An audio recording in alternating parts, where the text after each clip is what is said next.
The sweet mastery of the boat ramp. Not everybody has the skills, but some people have it down just right. Welcome back, guys. It is your boy Broncos Guru, and it's this week's episode of Boneheaded Boaters of the Week. The boat ramp isn't the only place in boating where you're going to need certain types of skills. Let's go ahead and talk about some of those skills that might be needed in boating, such as the art of going overboard. And I know what you guys are thinking already, but Broncos Guru, when would I ever use the art of going overboard? Well, there's lots of situations in boating, such as when you're trying to get away from your boyfriend, or when you show up down at the boat ramp and you realize Tom forgot to ice down the cooler and you need to find a way to get those beverages cold. And then you never know who you're going to run into on the water as well, and some people will forget that golden rule, which is never under any circumstances board somebody else's vessel unless you're invited, or they may have to teach you the art of going overboard. And such as we just saw here, sometimes the art of going overboard is not a natural talent everybody has and it needs to be taught by family and friends to others.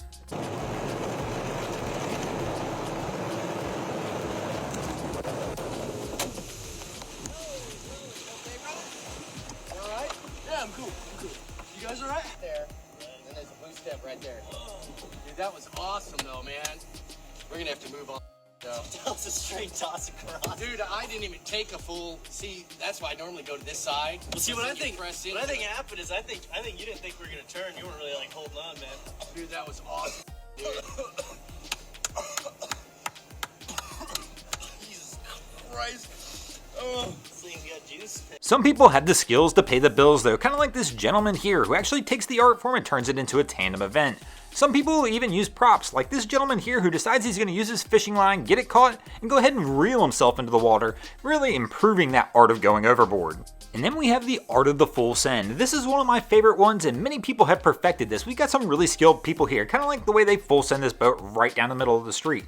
Or how this gentleman found this way to get this boat lodged up on a rock like this as well. He said full send all the way. Only problem with his full send, well, he's just full send his credit card bill as well, because this is one of the rental boats that comes with a unit when you rent a place over in Staniel Cay. This has got to be one of my favorite looks though right here. Why did they put that rock there is all he's thinking in his head. Or how about when you decide you're really going to full send it? And go ahead and bust out the parachute and send the full send to extreme measures, kind of like this guy does right here. I don't think we're going to see anybody quite do as good a job at full sending it as this gentleman does. This is a wild scene, and how the heck he got up there is absolutely insanity to me, but how he comes down, well, that's definitely the full send part. Then there's that full send guy that takes it to extremes in doing chores. When the wife says, hey honey, go rake the leaves, you're like, I got this, and he full sends the leaves into the neighbor's yard.